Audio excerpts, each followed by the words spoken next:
Welcome in, guys, to my Bears versus Lions 2024 Week 13 review. This is the Thanksgiving, again, it's a Thanksgiving tradition. We have the Bears, the Lions, and then the fucking Cowboys. But why? This, again, you look at it, again, and look at the schedule, and I understand why you want to have the Bears have a marquee game on Thanksgiving. Thank God it wasn't prime time, but it was an early game, so you can get it watched, get it over the way. 12:30 Eastern, great, because I don't have to fucking wait till 8 p.m. and fucking watch fucking the Bears, the Lions fucking face the Bears. But yeah, for this game, the first half we came out really strong in the first half. The Bears really defensively were all over the place. Well, it doesn't really surprise you with the head coach they have, Matt Eberflus. Oh, sorry. But again, Matt Eberflus, like, come on, like, this guy's defensively an idiot. He has to be fired after this game. But no, fire him after we face the Bears at Soldier Field. That stupid dumpster fire stadium. Soldier Field, we got to go there in a few weeks. So keep him till then, guys. But yeah, first half we were really good in the game. We get a first and down. First and down conversion in the first, and then it goes to then we get a field goal to make it 0-3. Then Sam Laporte had a good game. I'll talk about that in a minute. So after we get the conversion for a field goal, that makes it 0-3. Then we get a first and 10. Sam Laporte, a great passing throw from Goff to Sam Laporta, and Laporta continues on. So we get 10 points in the second. Then we give away a penalty. Then the Bears give away a penalty to us in the second. So they gave a couple penalties away in the second. So in this game, but then we go. Obviously, then it goes to after that. It's obviously 0-13. Then we rush through the Bears defense to make it 0-16 in going into the second half. And then this is where it goes wrong. After the second half, it looks like whatever the fuck Michael Thomas was saying to them. Michael Thomas of the Bears, their offensive coordinator that they have now, he got them going in this game. And it was basically a tale of two halves of the game. Like, we came out really strong, and then the Bears, we actually got to fucking do something here. And Caleb Williams in that second half really did well.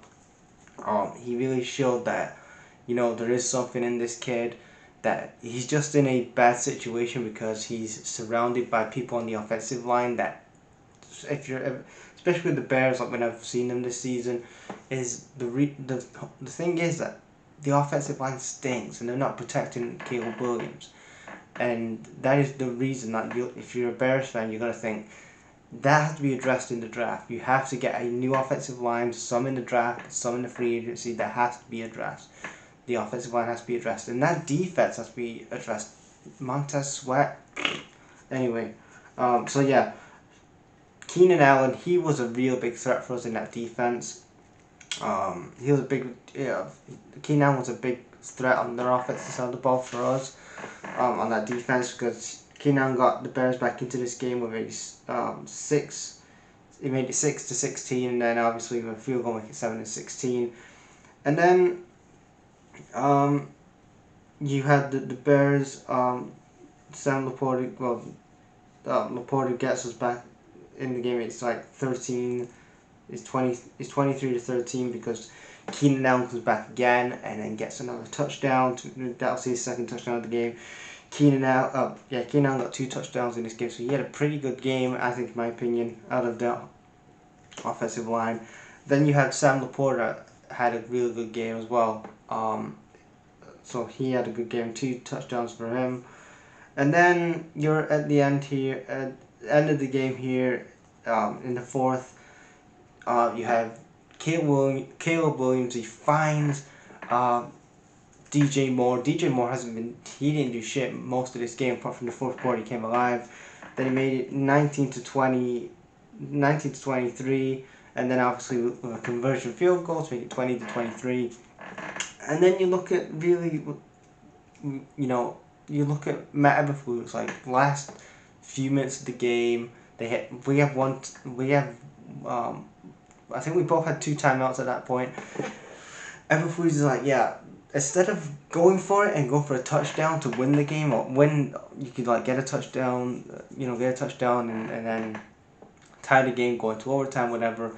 Eberflus is like, no, let's run down the clock. Like at this point, we're 15 seconds out of the game, and Eberflus is like, yeah, let's run down the fucking clock and let the fucking Lions win this game.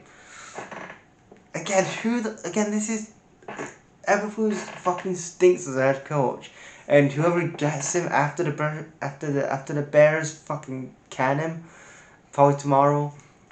Nobody else should pick him up. He stinks. Not even Matt Nagy was this bad. Like you look at him and like, yeah, like again, you had 2 timeouts. You give after you had a timeout, and then you just waste the clock. I mean, I'm not minding like my team. The Lions won the game, but if you truly want to, see what you have this season with Caleb Williams, like you go for a fucking touchdown, like you go for a touchdown. You have a timeout. You regroup and go for a touchdown. You tie the game, and then whatever, and then go into overtime. You possibly win the game. But no, it's like, oh, let's just fucking have a timeout. It's like, alright, you run down the clock. Yeah, great. But, yeah, ultimately, the Lions win 20 to 23, going 11-1. And, yeah, wasn't our best games, but it was really, again, our first half was really good defensively, because the Bears was, typical Bears. But then the Bears, like, Michael Thompson, like, got into their head second half and really got Caleb Williams. Like Caleb Williams really got this team rallied up in that second half, and he was getting people like keying down into the game who wasn't doing shit in the first half. And obviously DJ Moore got himself a touchdown. So yeah, overall, not a bad game, but we could have been better.